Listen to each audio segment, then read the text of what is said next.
The Oregon State Beavers back home. They just had a 2-game winning road trip. They've started 4-0, and tonight, good non-conference test in Corvallis as they get the Valparaiso Crusaders, who come from the Horizon League in the Midwest. Gary Payton continuing in a new role. His strong early season with that performance in Oregon State's win Saturday at UCSB. Welcome, Pac-12 basketball. It is a pleasure to be alongside Steve Lavin, who's welcomed into the Pac-12 networks this year. And you know as well, Coach, this is the kind of win for Oregon State that in March looks real good. Well, the Beavers want to take that next step. A lot of buzz around the program and excitement, Ted. But to make the NCAA tournament, you have to do damage in November and December. Valparaiso presents an opportunity to build that resume here early. Yeah, that's the point. Strong team at what we call the mid-majors. NCAA pedigree for Valparaiso. And here they are, their starting lineup presented by Bank of the West. It's all back for Coach Bryce Drew, returning all from a conference championship team. When you watch them play, both offensively and defensively, that experience pays off. They're a close-knit team. They play really a cohesive brand of basketball. Well, in Valparaiso basketball is really about a family dynasty. And Bryce Drew, after having a marvelous playing career there, now you see approaching 100 wins as the Valpo head coach. Here's the Oregon State starting lineup presented by Bank of the West. Again, experience with the addition of freshman Drew Eubanks. Well, they have depth. They'll go 8 deep. And Coach Tinkle likes to use a pressure approach, both in their zone and their man-to-man. And Wayne Tinkle, and he admitted, talking to him this morning already, things much better for Oregon State early this year because the trouble this team ran into late last year was just scoring. They were so good defensively, they had a heck of a time trying to score. Well, it's important that they can make shots from distance. That creates the better offensive spacing in the post. All right, we're underway from Corvallis. Randy McCall, Bob Staffen, and Kevin Brill are the officials. And there's Gary Payton, this new role this year, doing more handling of the ball. There's the double by Valpo early. They'll be aggressive on post touches and look to trap. And Alec Peters knocked that one out for Valpo as we look at our Lexus keys to the game. Well, for Valparaiso, it's about defensive rebounding and attacking the Oregon State Beavers zone defense. And Oregon State, they got to get back against this Valpo team. They like to push the tempo, and they'll have to shoot well if they expect to win. Well, the defensive rebounding's big, as we're already going to get a shot clock reset here. So what Randy McCall's talking to Bryce Drew about.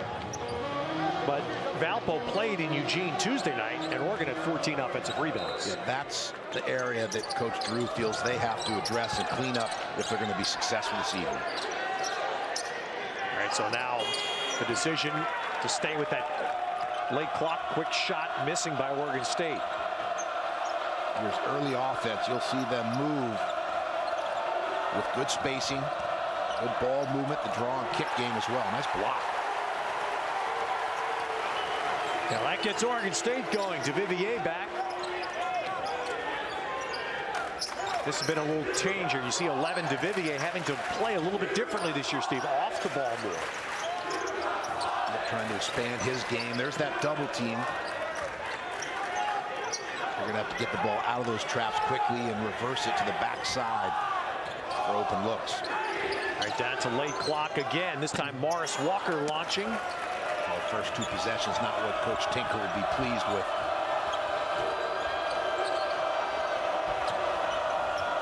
That ball back, Vashil Fernandez down low. And good defensive rebound by Drew Eubanks. Both these teams like to push the tempo.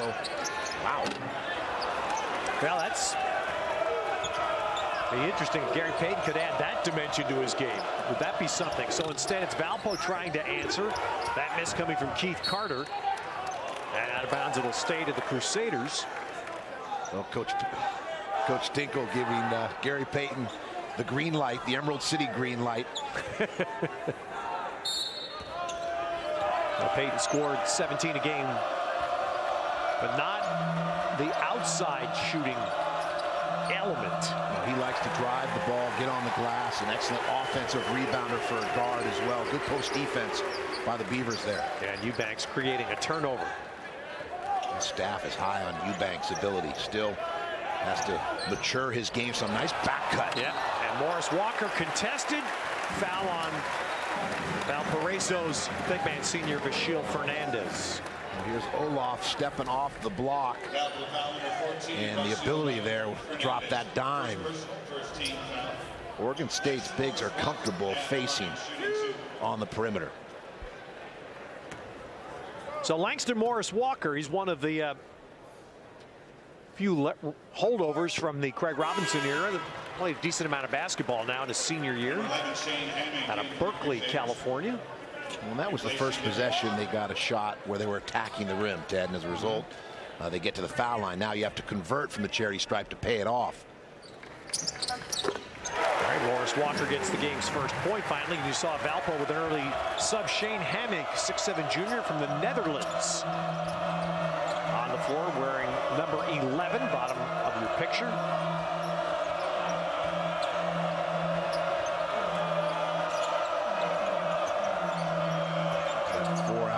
Space, and he looked to on-ball screen some.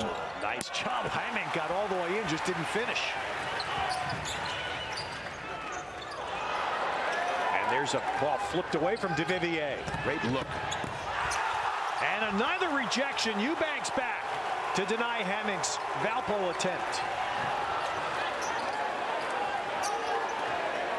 See if Oregon State can get a touch in the paint, whether it's through a post feed or through dribble penetration. Pulling Schaftenauer as he will be, just as his brother did here, playing out facing the basket. Trying to get the feet in the paint. Wow. Just lost his balance. And that was a tough play. Eubanks was trying to get a second foul on Fernandez there. Impressive. Eubanks from behind here, able to time and block that shot without fouling. You saw his shot fake there, Steve. It looked like he's trying to get big guy Fernandez up in the air to get a second foul on him. Impressive strength as well by Eubanks. All right, 3 minutes and change without a basket. This is what Bryce Drew said. They try to go through Peters, Alex Peters, on most of their possessions. But there's the first field goal of the game. Nice. Tavon Walker. Mid-range, off the bounce against that Oregon State zone defense. There are gaps or seams, so purposeful bounce is an effective weapon offensively against that zone. So Tavon Walker, he had 14 at Oregon Sunday night. Good collapse by Valparaiso there into the post. Good resistance at the rim here early. A nice spin, and Alec Peters using the left hand.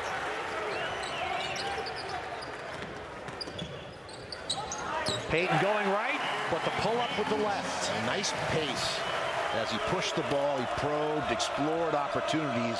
Wasn't in a hurry, on balance, knocked down the mid-range shot.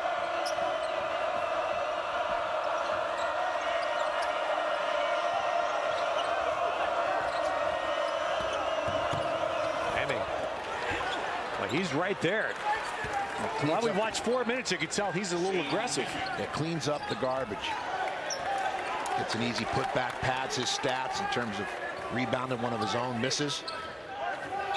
Hammink, son of an NBA player. His dad, back in the early 90s, 7-footer, was a early Dutch player to be drafted and spent some time in the NBA. A little isolation for Payton. Why not? Milk it. Go back to the hot hand. Good coaching. Yeah. Well, that was the first points for Malcolm DeVivier, and just talking to Wayne Tinkle today, again, that's been an adjustment. DeVivier's done a nice job, he said, of making that change with Payton playing on the ball more, DeVivier off. Yeah, the interchangeable parts. Valparaiso again into the lane against the Beavers defense to get the mid-range stop and pop. And meanwhile, it's an international feel. We're seeing that so much more in the game. Valparaiso has it. Two Walkers, both from Montreal. Hammink from the Netherlands. Fernandez, also an international player, and there's Payton. And that's what made Gary Payton Defensive Player of the Year in the Pac last year. Well, he contributes in so many ways, offensively and defensively.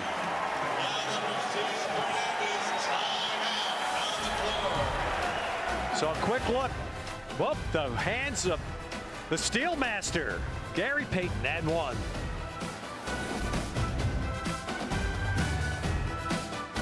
By Clean Crisp Coors Light.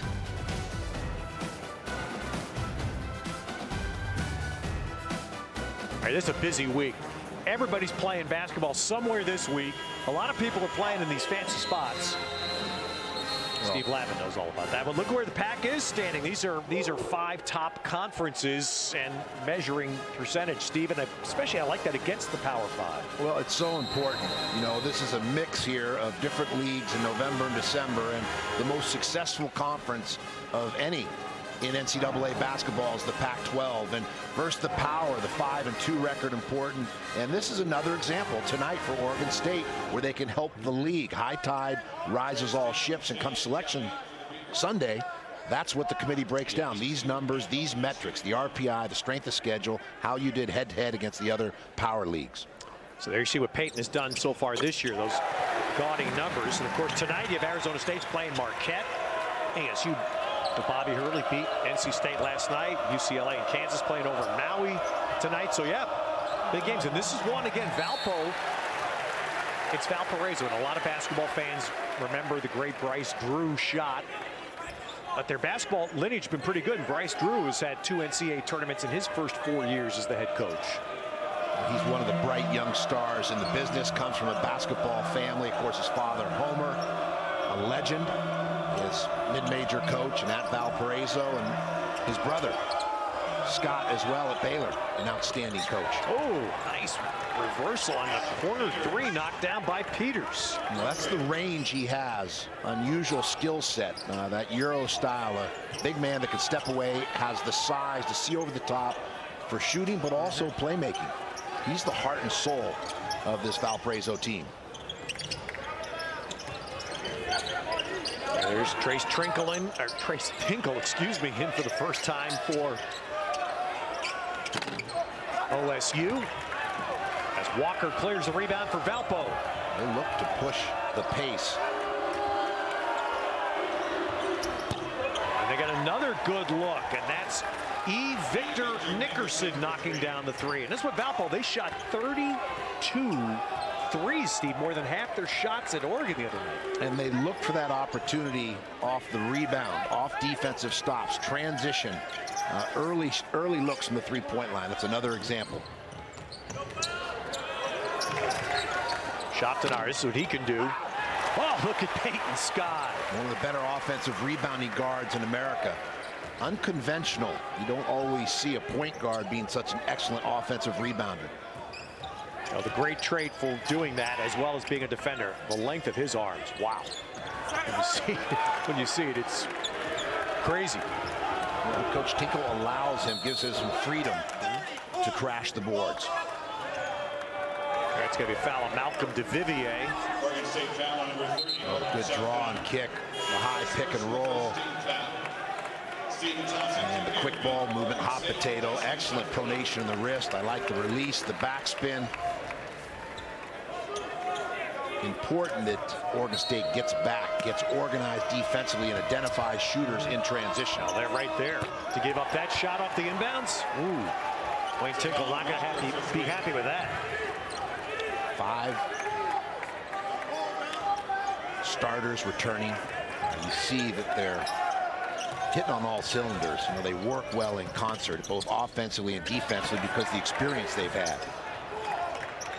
98.8% of their scoring is back, the most of any team in the country. Who says that anymore in basketball? Come on. In a one and done era, who gets 98% of their points back from a good team? 28 wins, an NCAA tournament. They're starting to find their rhythm here offensively, Ted. And Valpo had the lead at halftime in Eugene Sunday. They've used the three-point shot to open things up in Corvallis. This bale of hay. Network basketball tonight. The game coming from Corvallis, where Oregon State trying to bolster its offense this year. And it's our Coors Light Cold Hard Facts tonight. You see early that they have done just that, as Wayne Tinkle said today in a conversation. And they expected it to happen. The new bodies in, better shooting. And when they get to conference play and things grind, as you know well, Steve, that will be the bigger challenge. Can they keep that better scoring pace? Well, combination of player development from season to season. Players refine their game. They add different skills to their offensive arsenal. And then the infusion of this outstanding freshman class, one of the best in the Pac-12, has really given them a lift at the offensive end of the floor. A little hand check there as DeVivier starting to move for the Beavers. And that foul's on Nickerson of Valpo. I would imagine Coach Tinkle on that last timeout jumped on his Beavers about having a sense of urgency. You know, they went over that in the scouting report. They've seen it in the film. They know Valparaiso likes to attack that three-point line in transition. And he hasn't seen that sense of urgency you have to have in terms of the defensive side of the ball. Stephen Thompson also on the floor for the Beavers. There was DeVivier handling. Thompson, an excellent shooter with deep range. Oh, nice blow by. Wow, that's well done by Malcolm DeVivier. As a coach, you want that aggressiveness, purposeful bounce, not massaging or wasting it, but that was effective use of the bounce to get to the rim. Wow. Oh, well, there was no question that time. Hammink was going to get in and finish it. And in traffic, able to get the flush. Weak side defense not rotating quick enough there to contest that shot. Now both teams looking to drive the ball. Yeah, Peyton got in. But Valpo with a pretty good start here against an Oregon State team that does pride itself on D. And you see how quickly Valpo gets organized in transition, early movement. Peters took a shot there with a miss. Well, against the zone defense, looking to drive the ball. How about this? Flush it. Posterized. Is that what they say today? I was laughing because that's, I mean, it just shows you how global the sport has become. You know, you think of a Netherlands guy, and Rick Smits, right? Sure. Whose kid is redshirting on Valpo this year. Dan Gadzeric, who I coached at UCLA. There you go. I think That's it changed to Gadzeric. That's a good once call. he went to the NBA. Yeah. That's not what you think of with Hamming, man. That's some pretty serious athletic ability. And Morris Walker with that clear for the Beavers. This is a hungry Valpo team. They don't want to drop two here on this West Coast swing, lost on the Oregon Trail, which has happened over the years. And this is a tougher road trip now than it's ever been when you get into conference play. Back in the day, Ralph Miller's great teams, Dick Harder at Oregon, of course. And that's when you have a strong conference, when you have road trips like Oregon, Oregon State. The depth of this league is impressive. Good name. I love when you mention Dick Harder's name. Great Oregon basketball name. Doesn't get mentioned enough. No, they were the kamikaze kids. Now that wouldn't be politically correct today. No. Today, but hard work is what they really meant. Ernie Kent's smiling somewhere when he hears you say that. Good block by Eubanks. Greg Ballard. Yep. Of course, Ron Lee. But it's now Corvallis, and it's defending the shot attempt there by Adekoya. Jabril Adekoya off the bench for Valpo, junior from Tinley Park, Illinois. Valparaiso, one pretty good win to start the year. They won at Rhode Island. Started the year with a lot of games, 5 games in 7 days. Well, they're a championship level team, and we're seeing that the way they've come out here early against the Beavers. And that's going on Eubanks over the top.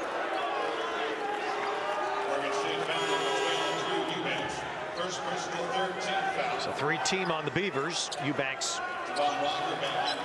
called there.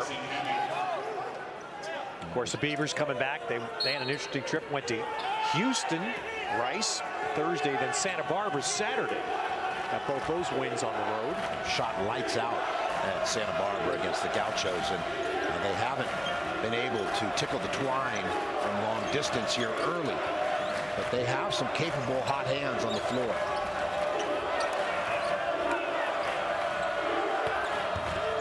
See Valpo moving perimeter, then Walker finally taking it in, but the Beavers clear it. The score's been stuck here for a while. Somebody needs to unstick it for Oregon State. Sometimes you just need to see the ball go through the net. Wow, there's a UFO.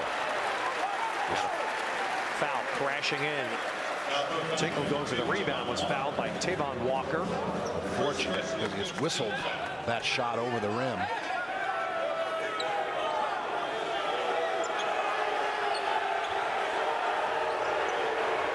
The fans wanted some free throws. And that's exactly what they wanted. Instead, it'll be possession with a new shot clock.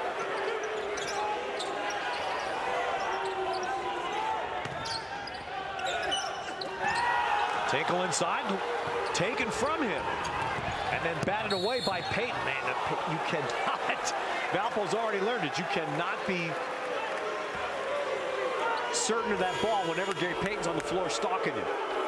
Well, a good strip by Valparaiso, but Payton stays in the play, comes from behind, and almost able to save that, goes into the stands.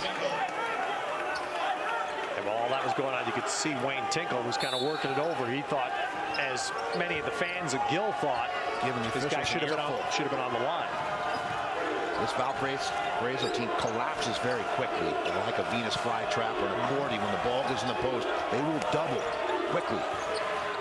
If you're a post player, you got to keep the ball on your chest, keep it off the floor, be strong with the basketball. Valpo usually see how swinging always to the three-point line. Yeah, much better defensive possession there and an excellent outlet pass. Keith Carter with the miss, and back comes Thompson, and one. Well, it started with great defense, the stop or the shutout, and then that excellent outlet pass. And the finish at the rim. It's just getting organized quickly. A nice spin move, a little razzle-dazzle, absorbs the hit, Ted, and still able to finish. Little Baryshnikov spin move and the smooch off the window.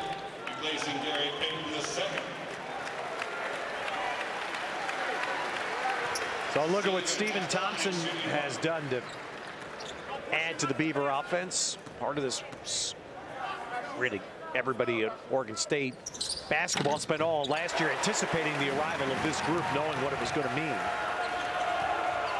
They love his length, his offensive skill set, a lot of confidence or swagger for a freshman. Of course, good genetics with his father being assistant coach, Stevie Thompson.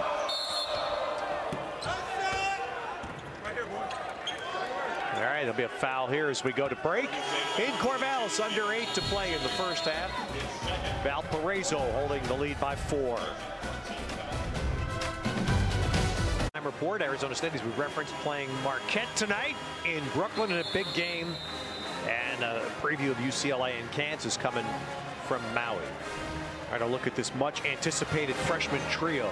Well, and they're all different. You know, Coach Trinkle's son has the versatility to play inside and out. Eubanks gives them a big body at the rim that provides resistance, and Stephen Thompson could stroke the ball from long range. And there's Stevie Thompson's father, and of course played at Crenshaw High School out of Los Angeles, and for Coach Boeheim at Syracuse. Nice inbound play. We've seen now on multiple occasions Oregon State break down. I'm going to wonder, Steve, if Bryce Drew's NBA pedigree isn't showing up. They've run about 3 really good inbound plays in this first half. How about that? That's a great backside lob to Payton. Well, and a great counter punch. A good answer for Oregon State. Devised out of that timeout by Coach Tinkle. The easy look over the top. All right, that gets the crowd going in Corvallis. It's awakened the spirit of Ralph Miller. Slats Gill. 2 starters for Valpo out right now with 2 fouls. Darren Walker and Michelle Fernandez. Tough break pass. Broken up. Yeah, tight quarters. Got to make better choices than that in transition. The good read there by Peters didn't go. Good box out there by the Beavers. 2 bodies. Shoptanar. Well, that's Beaver fans have seen a lot of that through the years. Why does it feel like there's been a Shoptanar playing for 10 years in Corvallis? Showing the range. The Euro style big. Of course, Rulon, the older brother, was a staple in Craig Robinson's years.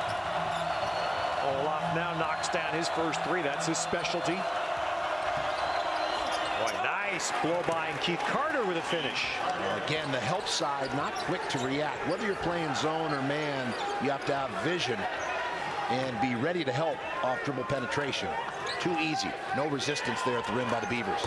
No foul trouble for Oregon State right now. Bashil Fernandez, a big man for Valpo, and Darian Walker, starting guard. Both are sitting with 2 fouls.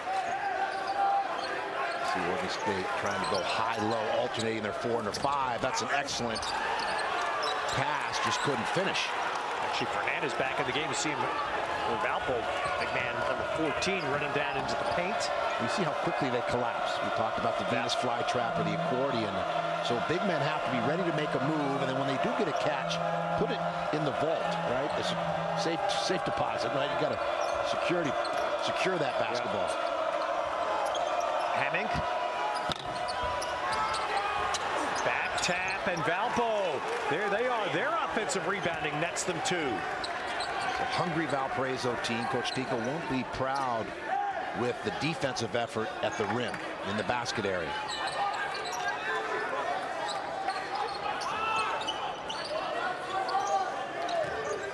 Oregon State looking to use their 4 and their 5 man to X out, some interior screening there as well, trying to get some catches. Late clock. Schottenhart trying to bounce one into Payton, and eventually it winds up with Valpo in a break and a foul to prevent the layup. I was coming right to the shot clock buzzer. Valpo had possession in time, and they'll end up at the line. Well, can't try and dribble a loose ball or try and dribble a pass. You catch passes. And we've seen a couple times where the ball security for Oregon State hasn't been at the level that it needs to be.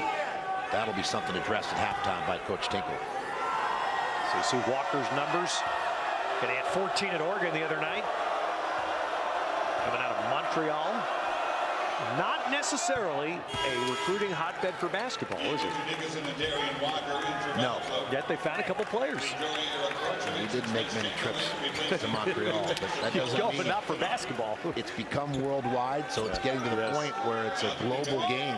The funny thing, Steve, is how many players we've seen, speaking of Canadian basketball, though, how many good players have come from Toronto in recent years.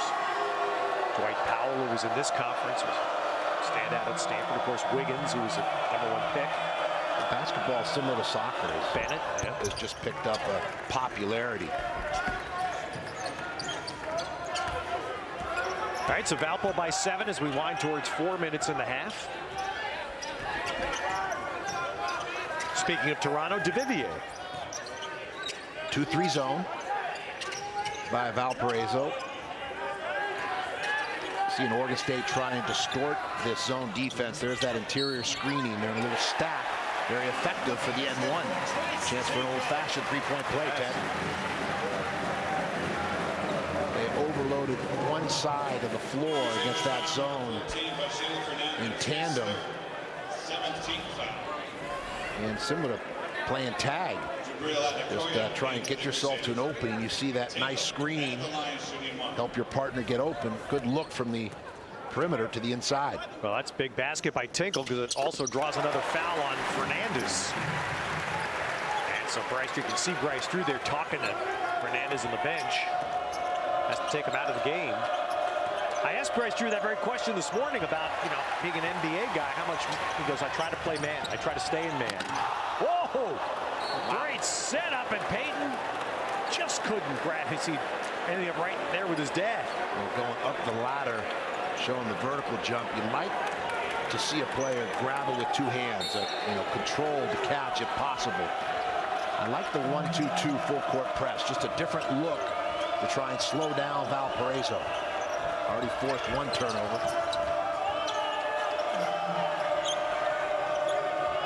Now they're back into their zone defense. It's a matchup zone defense by Oregon State. Gives you multiple looks.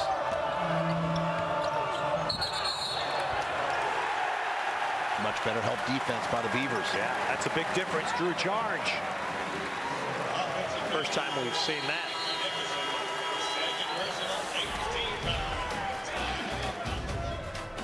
All right, here's one that works. Payton on the finish. Downtown, tickling the twine again, and then off the out-of-bounds play, just not being alert, not having the presence of mind to know where shooters on the floor are, Ted. There's the points so far tonight. Another one of your keys, rebounding so far. Valpo's done right. They're up 1, and they've not let Oregon State hurt them with offensive rebound. Well, they've definitely addressed that concern from the game against the Ducks earlier this week. Key player, though, for Valpo, their 6'10 senior, Vashil Fernandez, is out right now, 3 fouls. Trace Tinkle drew the third on him just a few moments ago, but here's a break off a turnover, and Hammink flushes a second one off an Oregon State turn. Good anticipation, the steal, and the flush. Chin up, a pull-up on the rim. He's the first half player. I didn't expect this from Hammink. Well, the athleticism. Yeah. He's given them a real lift, a spark. And he's had to play a lot. He's everywhere. Rebound. There he goes again. He got a run, and that's going to be a charge. Outside even the new restricted arc.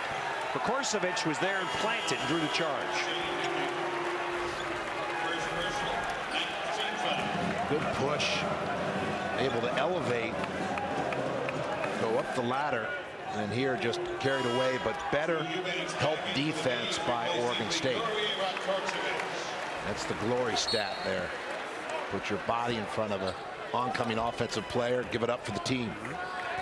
Shane Hammink did play a bunch in the SEC. He went to LSU originally.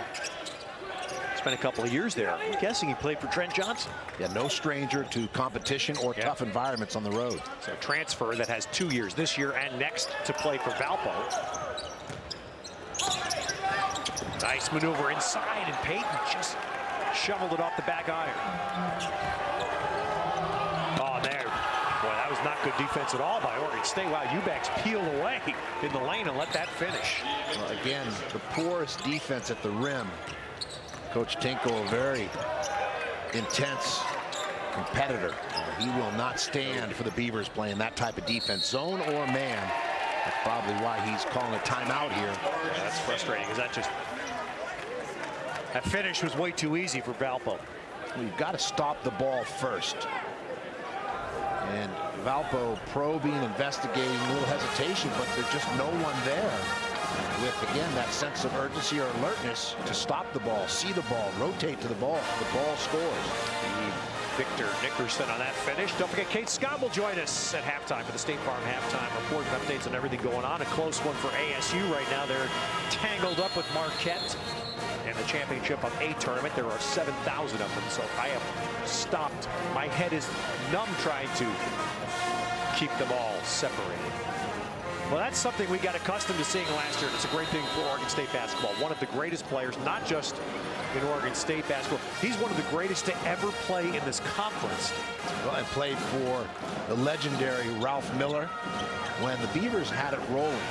People don't realize there was a time where they were the dominant team in the Pac-10 at that time conference. Yep. Multiple conference championships. Good take down the lane. Easy. Well done for Payton. It's 9 points now for Gary Payton while Dad watches. This Ralph Miller team, some of the best passing teams in the history of basketball. Boy, were they ever. And that's why there's so much hope that recapture some of the great basketball tradition in Corvallis when GP2 decided to play here last year. The nice on-ball screens, able to split the defenders and extend. Good use of the bounce, covered a lot of territory there from the top of the key to the rim with one bounce. Valpo in 10. Again, they took the lead into halftime at Matthew Knight Arena Sunday in Eugene. And took a real strong second half effort by the Ducks to win. Intent, Valpo appears to have the same scenario tonight. Can they get this lead into the locker room? I mean, how you close halves often determines the type of season you have as a basketball team. If you're Coach Tinkle, you want to close with momentum, have some wind in the sails or the pep in the step. And if you're Valpo, you want to close this half out because they played very well and they want to finish in good fashion. It's 2 points left at the line by Keith Carter. I like the various alignments they're using to try and attack this Valpo zone, trying to distort it. That was Well done by Peters. Valpo defended Tinkle on the baseline without fouling. And there's Hammink with, well, he's making a habit out of that. Boy, he's flushed from all angles. Man. There's been chin-ups, there's been pull-ups from straight on, baseline. How many different ways can he dunk the ball? It's going to get Northwest Indiana excited. That will be the focus at halftime. Stop him from driving and dunking the ball. Those are called zero-footers, fellas. 100% shots. Out of play with that foul, but let's watch Hammink again. Well, aggressiveness. Attacking the vertical.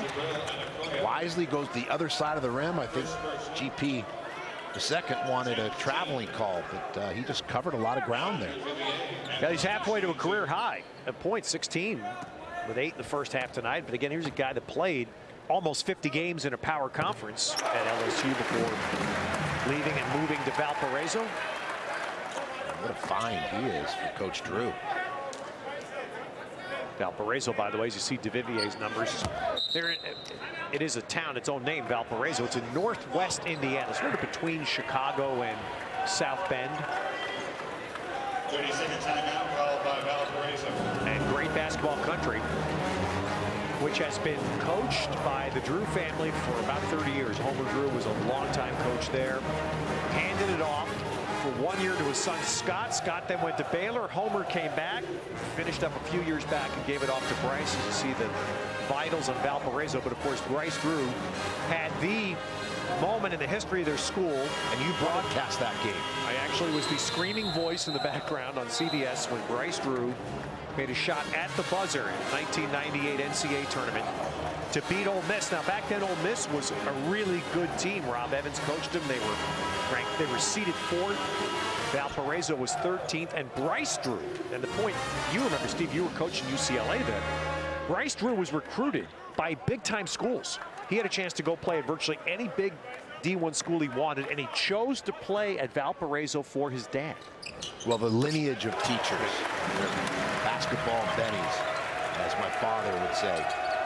Just an excellent family, and you've seen their legacy, which is about teaching, about shaping young people's lives, putting student athletes in the right trajectory for success. Well, that moment in the NCAAs, that was really Hoosiers in real life, with the added element of a son hitting the shot for his dad, or to help his dad, as Peters hits that shot to help Valpo to a 9-point lead. Continuing to attack the 3-ball and also the rim. You know, really their shots have either come at the rim, their dunks, or they're knocking down the long ball. It's a sound approach or strategy. And a difference here, the Valpo's going to get the last possession. Payton doesn't make it, so Valpo now can end the half and take a double-digit lead out if they score here. Well, they've been razor sharp, Ted. They played with that hard edge, coming off a loss is what you expect.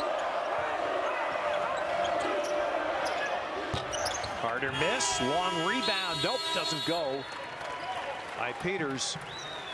And so at halftime, that's a little wake-up call. I don't know if Wayne Tinkle felt his team needed one, but they sure got one in the first half. Well, so often, you know, young players don't read the scouting report.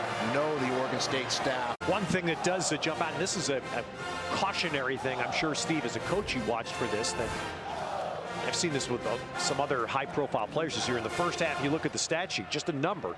Gary Payton took 13 out of the 27 Oregon State shots. Well, it makes you easier to defend when you can load up on one player like GP the second, as opposed to having multiple weapons on the floor, on the interior, outside. It's about balance, and I'm sure that was addressed. I think first and foremost, Coach Tinkle talked about the sense of urgency, about defense, because that defense creates offense. It gets the Beavers out in the open court for some easy buckets. We didn't see any easy baskets. All right, the flip side, Valpo, I'm sure Bryce Drew was telling them, we're not losing a halftime lead again. They had one at Oregon Sunday, and they come out in a strong drive to get the half going by Walker. A great first possession, attacking the paint. You want to get those sneakers into the lane for the easy high percentage looks. A concern if you're the Beavers, though, on your first possession defensively. Coach Tinkle will not be pleased. That's the largest lead of the game. So Oregon State needs a shot here. They need a made shot, and they don't get one. Payton took it. So first double-digit lead of the night. These first 5 minutes are critical for both teams' objectives. Valpo wants to sustain and build on this lead. Of course, Oregon State wants to get some stops, some shutouts. Oh, and Peters had that one. Man, that did the complete spin around the roulette wheel and then somehow stayed out. And that's a break for Oregon State because Peters' shot doesn't go. And the Beavers get Peyton coming right back. Well, one of the few times that Valparaiso didn't get back and set their defense, and Peyton takes advantage by putting that ball on the floor and creating in the open court. Well, Oregon State has to try to use something like that. That was a 4-point swing in about 6 seconds. You get your crowd engaged. That's that sixth man. This is Fernandez down low, and there's much needed. Fernandez didn't play much in the first half with fouls from Kingston, Jamaica. One's supposed to be back this year. An NCAA waiver to give him an extra year to play at Valparaiso. I like the big fella there exhibiting the old hook shot.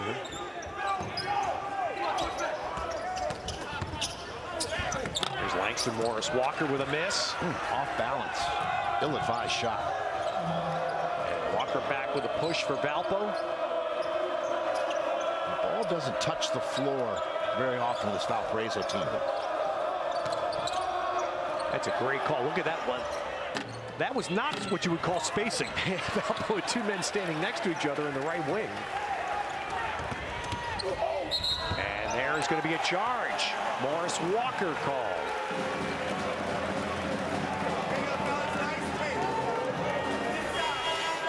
Here's the drive by Peyton. Nice pace, probing, head up, good vision, sees the opportunity and hits the hole for the bucket.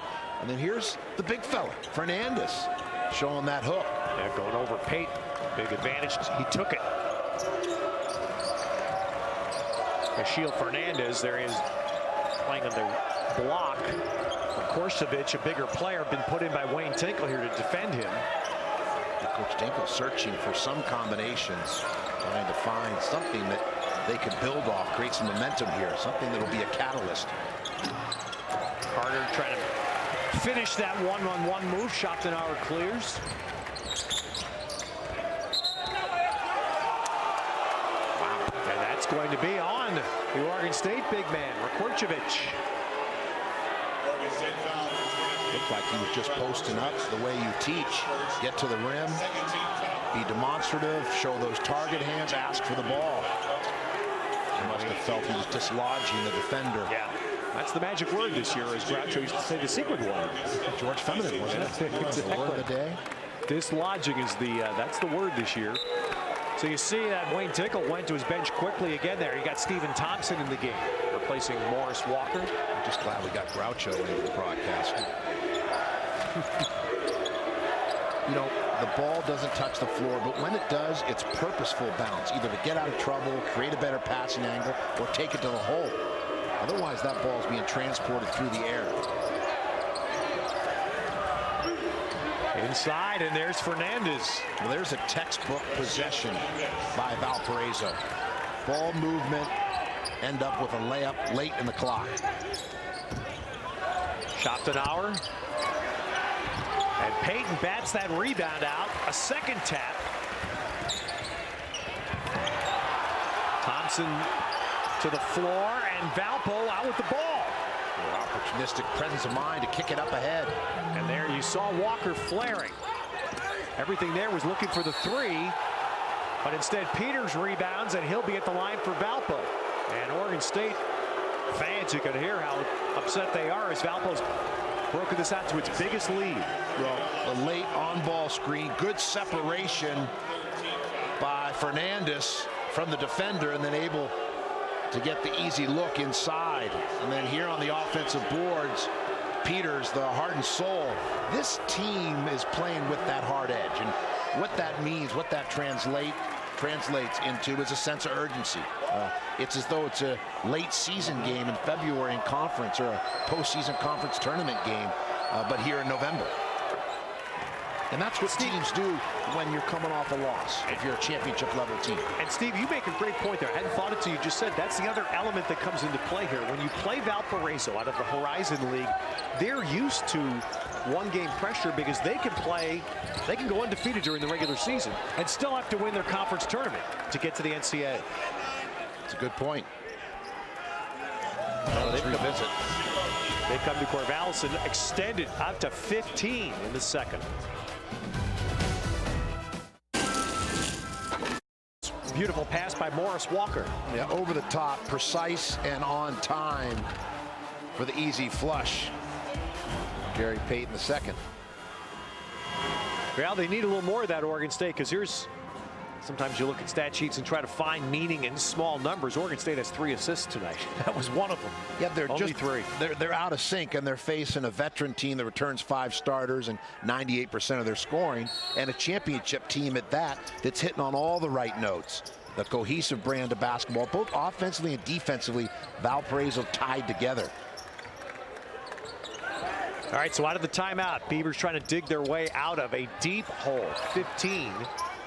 They need a spark, and they get it one possession at a time. Maybe it starts with the easy deuce inside, Ted. Good interior post basket. Schopfenauer setting it up, and Rakurcevic with the finish. Now you got to dig in and get a stop. A string of shutouts is what creates your offensive run.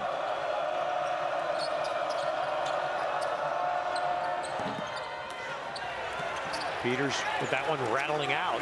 And this is the challenge for Oregon State. Can they string some offense together now? Can they score and they got enough? And be aggressive on your catches, but purposeful. They're looking at the high-low. There's the screen out top. Nice. And DeVivier set up, but the big man couldn't finish. They got to finish that. That's a chippy, just a bunny at point-blank range.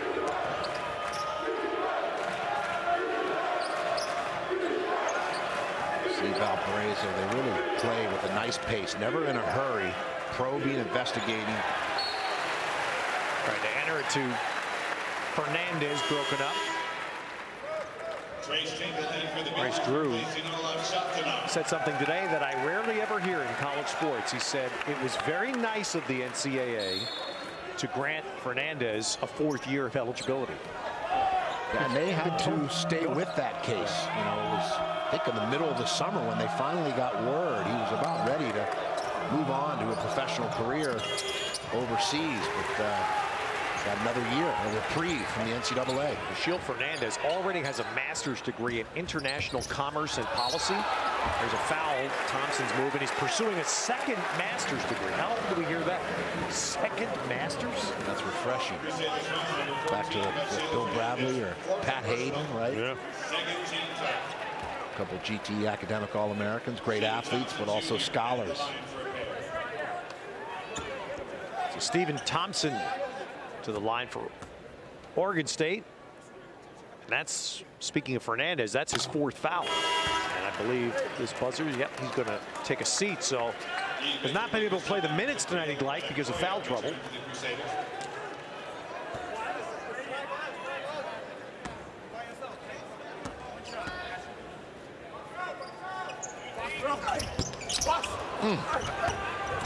Well, there's Payton. Well, that's the beauty of Payton. Again, the wingspan he has to go up there and steal that rebound. Well, vice grip, strength in terms of hands, and then that instinct to track down offensive rebounds. One of the better rebounding guards in the country. 13 points and 7 rebounds tonight for Payton. See if that sparks him. The crowd now back into the game. Good interior and a foul. So Valpo to the line. Well, there's the poise of Valpo. A high-low look against that Beaver zone. So Jabril Adekoya will go to the line. Trying to score his first points tonight. Valpo really looks for one another. It's evident that they enjoy the pass. They enjoy sharing the basketball. I love hearing you say that when you said the ball doesn't touch the court off. And all you have to do is watch one game of the Golden State Warriors to play to see that at its highest level, obviously, but the concept, right? Yeah, and it's great when you have teams like the Spurs or the Warriors that play that brand of basketball, because now younger players at all levels can emulate and look up to or aspire for that type of basketball. It's prettier. The give and go, the pick and roll, the backdoor pass, purposeful bounce. That finish that. Boy, Trace Trinkle got in. I like the Trace Tinkle. I'm going to say that 17 times fast. Trace Tinkle. Peters with a miss. But it was a terrific move by Tinkle, just didn't get the ball down. He's got range. Look at Payton in there fighting. Just didn't win the battle. Walker out of it.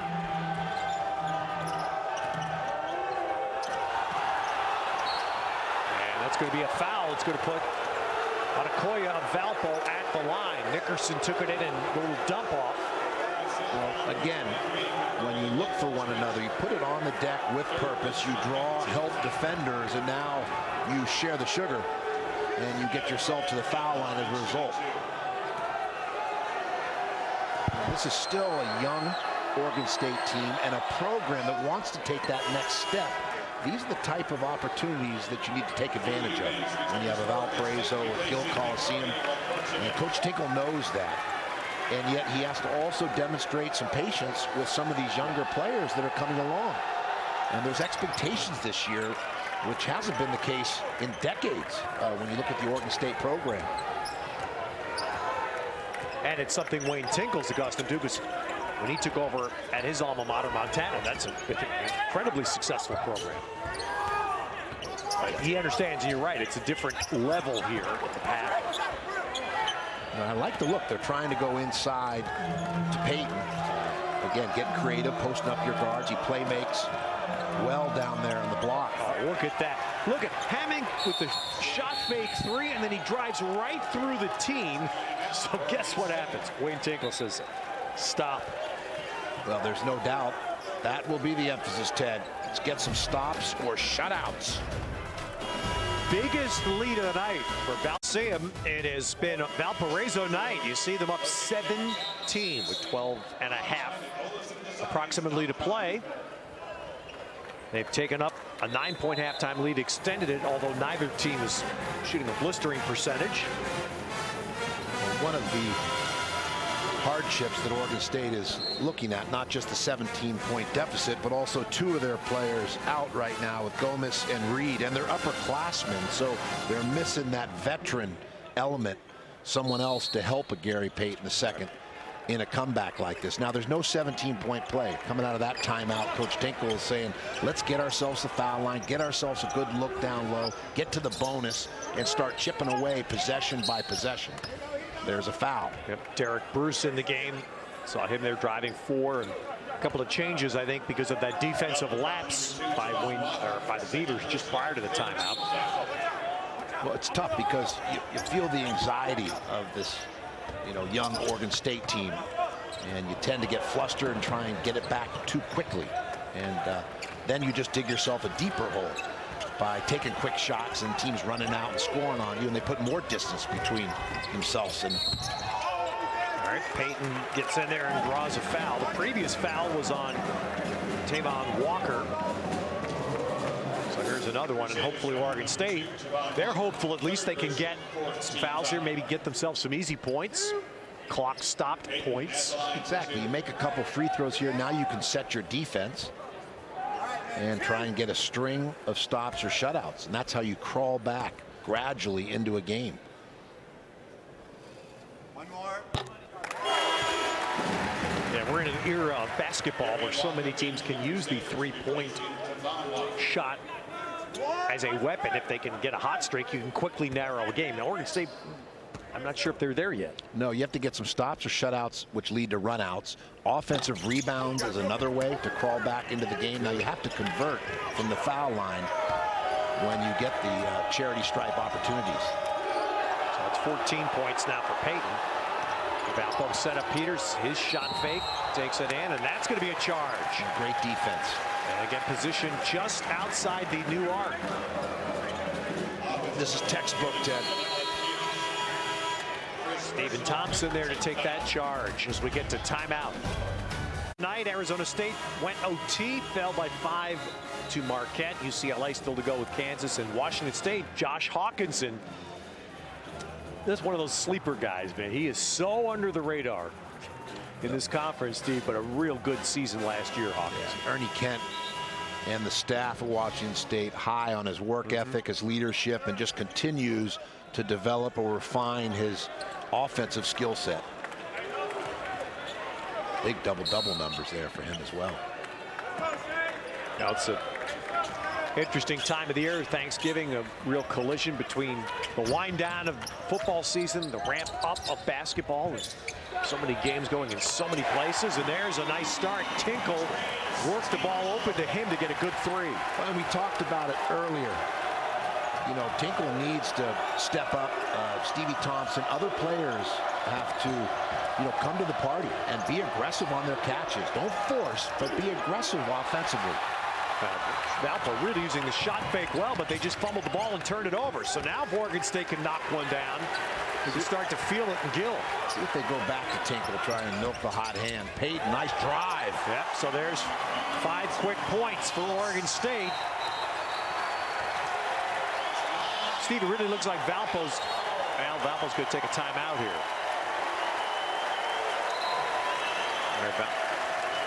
And it's really interesting. It starts with this Tinkle three, and then Oregon State defenders flying at Valpo shooters. Yeah, the outside threat of Tinkle stepping away. Great release, and then Peyton here with some nifty footwork as he navigates or maneuvers. Look at that jump stop. The gather gets his feet organized for the finish. 5-0 run, something to build on here for Coach Tinkle coming out of the timeout. I was going to ask you as a coach when you see that. Now, Oregon State obviously primed for Valpo 3. And Valpo, even in that last possession, they turned the ball over, but they used the shot fake so well. They're getting defenders flying into it. Well, it's a great technique when you're able to get defenders lifted, what we call put them in the popcorn popper, and then as a result, you know, take advantage of that breakdown defensively. On the flip side, you're telling your guys to stay down defensively and not go for those fakes. All right, so Gill's starting to ramp up, see if they can push the hometown Beavers on a real run here. We've got the fans back in the game. There's a reach in, and Tinkle's call. You know, so often young players will look to the veterans, and that can become troubling because you stand around and expect a Gary Payton to save the day. And this is a Beaver team that's still growing, still evolving, still learning. Good look along the baseline. But the missed shot inside, and Oregon State out with the rebound. Consecutive stops. Yeah. We haven't seen that tonight very often. Valpo's had some good looks.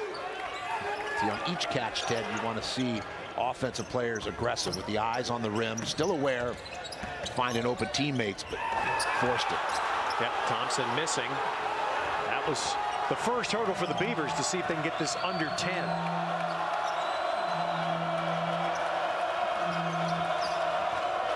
Peters against freshman Eubanks. Good help defensively by Oregon State. Definitely more active here at the defensive end of the floor, energized. Boy, nice baseline. Just took it. Wow, weight room, muscle shot. Adekoya just muscled you right, just muscled his way, and he just owned the baseline. Well, took a freshman off the bounce for the 0-footer. Eubanks screens there for Peyton. Knifes his way right into the goal. And somehow comes out with the ball and one.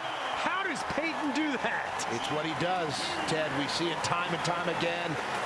As good as offensive rebounder as there is. And first we take a look at Valpo here. Just square guy up. Straight line drive. I love the shoulder into the sternum to keep a shot blocker down low. And then Peyton at this end finding a way to dig it out and put it off the glass for the potential old-fashioned and one opportunity.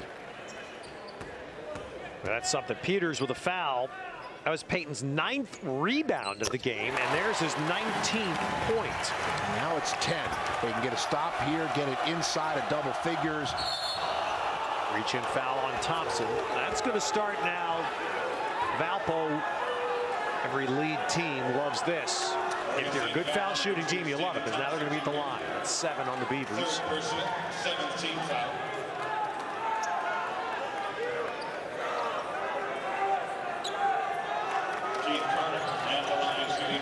Valpo, 73% team foul shooting in its first 6 games. Well, it went from 17 down to 10. Valpo wants to extend with free throws. And Keith Carter. Chance to cut it to 8 or 7 on this possession. So Carter's missed 3 attempts at the foul line tonight, and that's a 2-point miss. You've seen a little pep in the step, a little bounce now, body language wise, out of Oregon State, feeding off this run.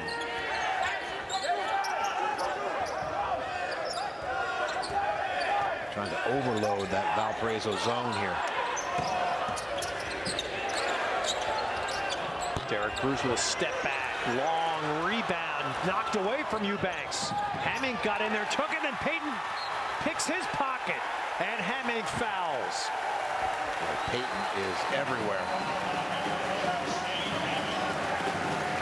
Well, Gary Payton doing something, and he is just, there's times where you feel like it's the old Spider-Man thing where he sticks his arm out, it's about 14 feet long. Yeah, he's disruptive, to say the least, when he's on defense. Kind of unnerving ball pressure, ball hawker, very similar to his father, who for Ralph Miller would be at the front of that zone press. Ooh, you could see that one. Everybody could feel that in Gill. You could hear it. They knew that was short when he left his hand. Oh, it's a heartbreaker too when you're trying to get it inside of double digits. And Valparaiso able to up it against Oregon State's pressure and finish. Exactly. Excellent baseline to baseline for the score against that full court pressure. Very similar to soccer there, the way they went sideline and then scored on goal.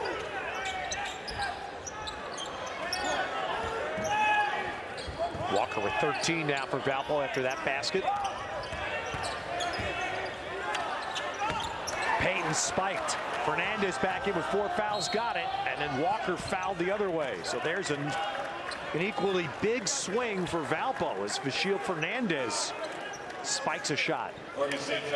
And Walker wisely, with the way the game is being officiated this year on the freedom of movement, the open court, he's going to go right at that defender who's on his heels. Here's the help and the block by Fernandez, keeps the ball in play, and then of course at the other end, Walker with 2 free throws. All right, so you've had a feeling Oregon State was really looking to have a run on heading into the under 8 timeout. Instead, it's Valpo that might do it. Well, and what's so difficult is this is a poised, experienced Valparaiso team. They're not likely to get rattled. So a 12-point or 13-point lead for them is like 20 or 21 for another team because they take care of the basketball, they shoot free throws well, and they just have a presence there because of their experience that's less likely to get rattled. And then the flip side again, Oregon State is not as equipped as others right now to use the 3-point shot as a rally tool. Walker knocks them both down. So yeah, you had it at 10 if you're the Beavers a few moments ago. Now it's at 14. 10 and shooting at the free throw line, the chance to cut it to 8. You come up empty and all of a sudden you're looking at a 14-point deficit. So Bruce takes it in. He is fouled. Derek Bruce will get to the line for Oregon State. That'll come out of the under 8 timeout. And now urgency has to be part of the Beavers' approach. Close-shave player of the game, Gary Payton, the second, doing everything he can to lead his Beavers tonight. Well, he's been a one-man band. He's hungry, wants to elevate this program, take it to the next level. You're seeing it here with the fierce determination, the fight, the resourcefulness, trying to pump his team up emotionally and fuel a rally here. Easier said than done when you're going against a poised Valparaiso team coming off 28 wins last year, Ted, in an NCAA tournament appearance. All right, interesting. He's getting a breather right here. See how long that last as Derek Bruce is at the line for the Beavers. First points tonight for Bruce.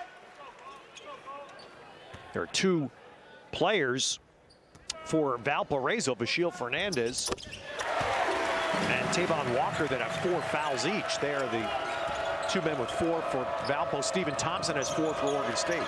Well, those two sit next to each other. They're the brain trust of this Beaver program at this point. The point guard, an extension of the coach, like a quarterback in football. And in basketball, it's the point guard.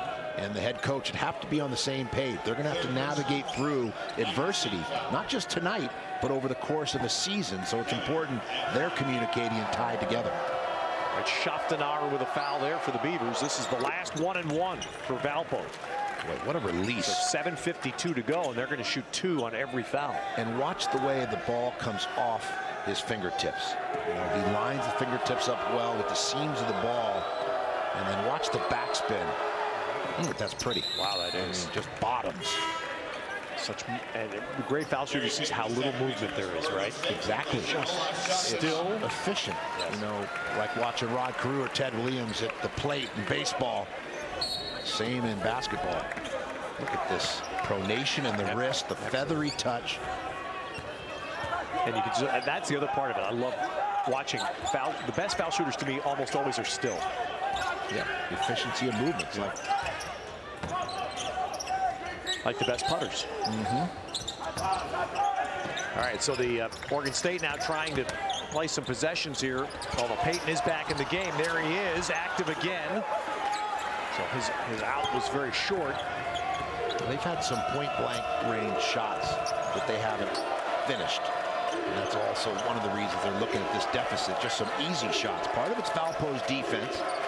Part of it's short-handed in terms of Oregon State, you know, down a couple men, but some of it's just easy shots they haven't made.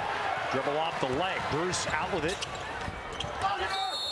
And that's out of bounds off Oregon State. So the Beavers had a turnover, had a break, couldn't convert. Well, in a hurry, that old be quick but don't hurry. There's an example in the break. There was no need for him to go at that speed where you're out of control. Now you have an empty possession. Here's the press.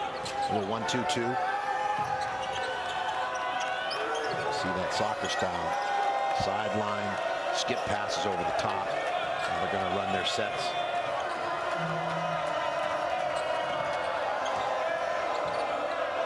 Oregon State choosing to stay in that zone defense, Ted. All right, late clock. Carter got the rim, and that means a new shot clock. Well, that's deflating. You play defense for 25 seconds. Get Valpo to take a poor shot. And with the second chance opportunity, they're going to bring it back out. Be aggressive but purposeful here in their play.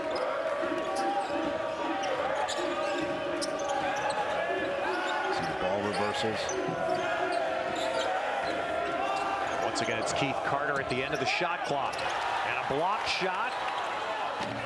Got the rim, and Valpo has a third. How about that? What an alert shot there to at least get the rim. Well, a step slow, and that's been the theme of the night. Valpo has really beaten Oregon State to the punch in all aspects of play. Offensively, defensively, just more aggressive, more tied together. So this is going to end up being 90 seconds at one end of the floor. Close to 90 for Valpo. Peters with a miss. And that will go out of bounds and finally back to Oregon State. That was about as close to the 4 quarters approach from my childhood as you can get when you get 3 straight 30-second possessions. Yeah, and you don't mind shortening the game if you're Valparaiso and you're sitting on a 14-point lead. So they're going to put touches on the ball. It's not desperation time, but you do need to step up if you're Oregon State and be able to make some shots here to close the gap. Trace Tinkle with a try. That's Oregon State needing to go quickly, but the problem with the miss now is they're back into a 30-second defensive set again. Although Hammick's going to make it shorter and just get his way to the basket. Boy, is he a clever, intelligent basketball player. You know, the purpose of his play is what impresses me. Purposeful bounce, he attacks, understands angles. Here's that zone defense. matched up on the perimeter, staying home with shooters. Payton got a good foul line look there. So Gary Payton with 21 points now, 10 rebounds, but there hasn't been enough elsewhere for the Beavers tonight. This has been amazing how this guy's done this. Yeah, he keeps his feet under him. He finds the lane. He finds the opening, the daylight. And again, defensively, Oregon State not moving the feet. Got to stay between your man and the basket. Fourth grade, right? St. Anselm's or St. Rita's, right? CYO basketball. CYO, exactly. Those used to be the letters before AAU came around. That's right. CYO where you learn to play. But that's impressive. And this is going to circle us back to something you referenced up top, Steve, with Valparaiso. With everybody back. Plus, then you add Hammink, and we see what an impact player he could be. He's a transfer add this year to an already returning team that was a championship team of their league in an era when that doesn't happen in college basketball. Yeah, it's another example, you know, St. Mary's. Yes. In the West Coast Conference, you know, teams throughout the country that close the gap against the big boys because of their experience, the continuity, and take a look at their resume. That's what they did last year to make the NCAA tournament, and everything's back. Honored in the Horizon League, all back. Well, and 4 of the last 5 seasons, they've had 20 or more wins, and that's why they've become a mid-major power. But the gap is closed. There's such a razor-thin margin for it. That's why a Radford knocks off at Georgetown. You had Monmouth going into Poly and knocking off the Bruins.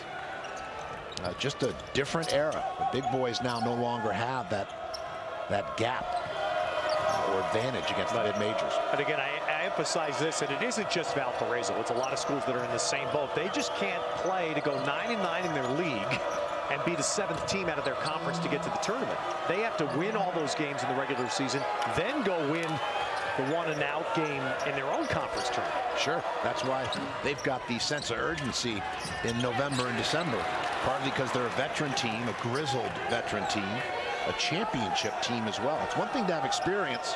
It's another if that experience hasn't had success. It's good news when you have experience that's had success.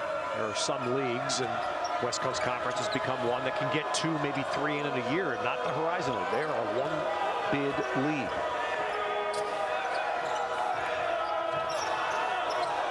Good patience here. Yep. And then finally Peters, well, air ball. That will be out of bounds to Oregon State, and that'll get us to the final.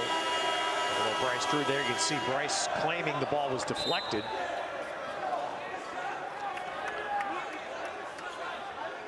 We'll see if there's any recourse for him coming out of the under 4 timeout in Corvallis.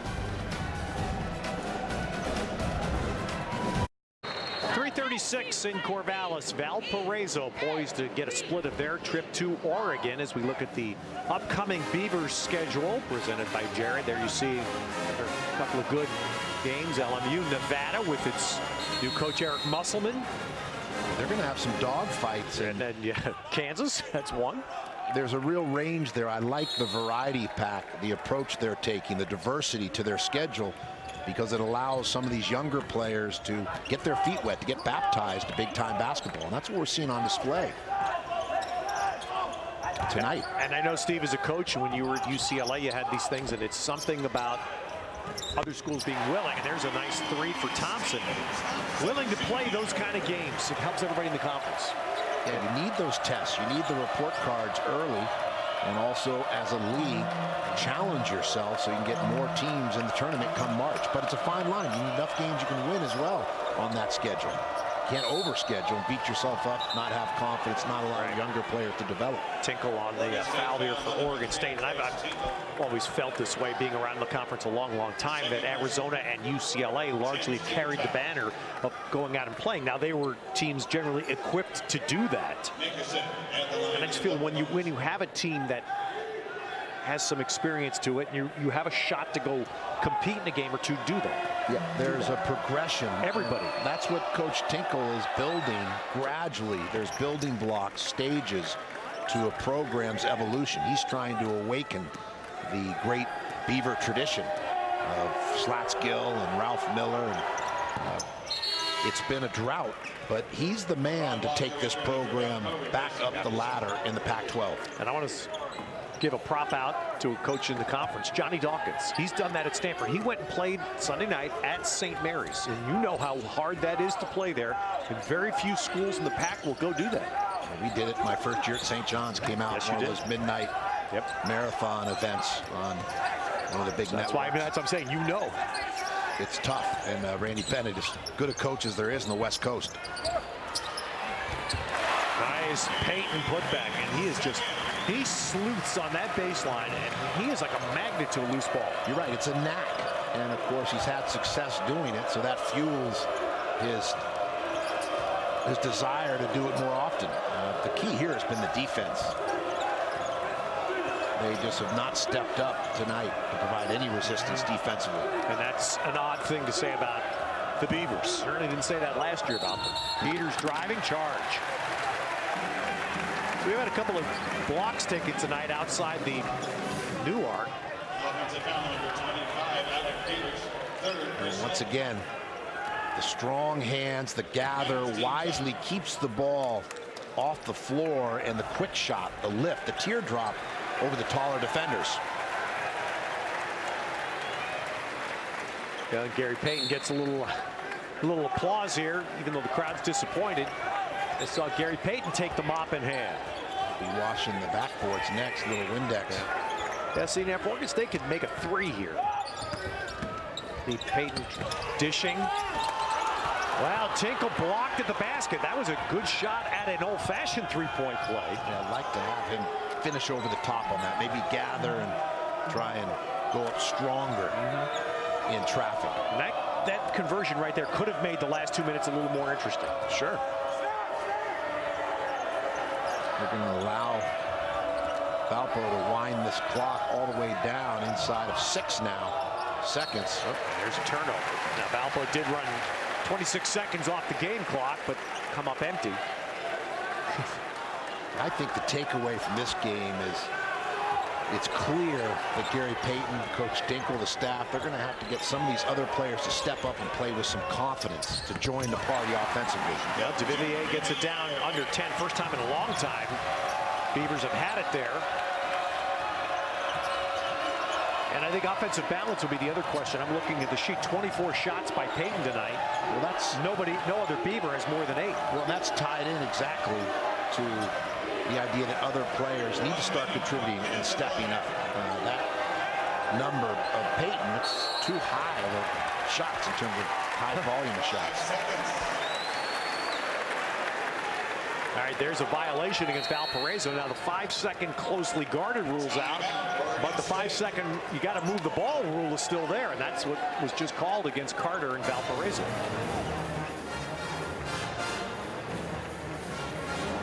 And so that violation will give the ball back to Oregon State here. 56 seconds to go.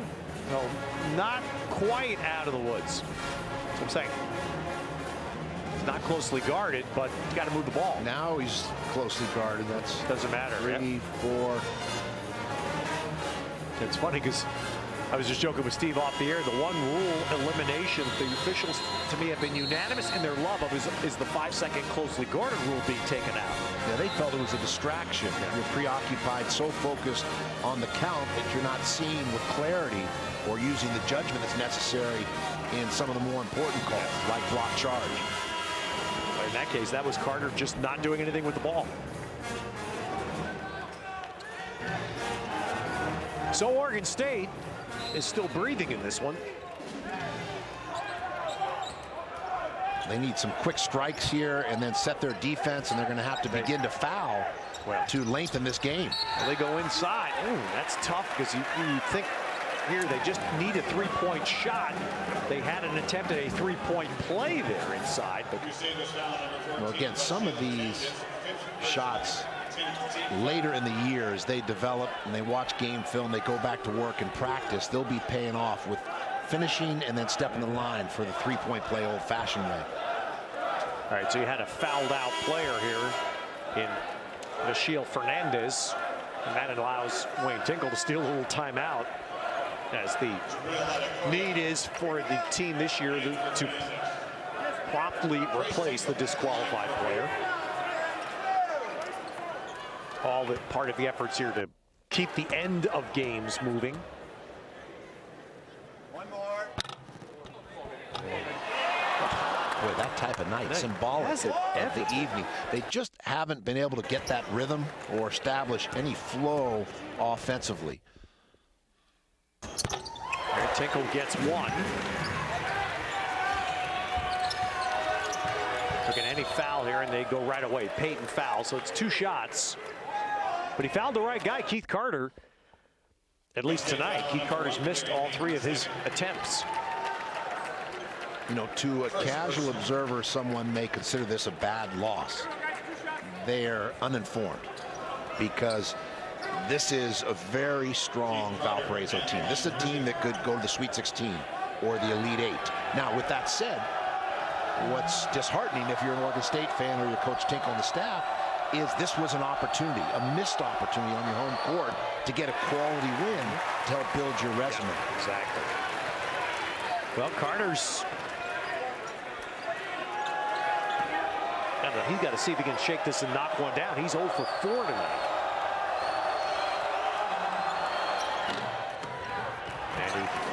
And he didn't bury it, but he did get one through. Well, 3-possession game, if you're able to use the 3-point line and get stops by... Thompson wants to. Thompson does. And so Oregon State very late is putting on a kick here, and now Peters of Valparaiso's fouled, but he's been a real good foul shooter. Well, not to belabor the point, but I really feel as though Thompson and Tinkle, they're the 2 that have to step up. Thompson has range. I mean, this is Reggie Miller range as he buries one. Great release, good lift on the shot. I like his length, his athleticism. So one of Gary Payton's challenges is putting his arm around these younger players, the freshmen, and helping elevate their game. That's what leaders do. As we see Valpo miss another free throw here. A little hurry-up offense now for the Beavers. Peters, an 89%er coming in, makes 1 of 2. All right, Valparaiso. Bryce Drew is taking a timeout here. He wants to go through. This is becoming a little more nerve-wracking than it should have been for Valparaiso. Well, if you're, Valparaiso, you want to stay with 3-point shooters. Don't allow the easy 3. Force something at the mid-range, and then don't give them an easy layup. Make Oregon State come back with 2s, and then you just got to be strong with the ball in terms of ball security against Oregon State's press. And guess what? You got to make some free throws. That's pretty good assistant coaching staff there we saw with Bryce Drew, and including a player with Pac-12 roots on the.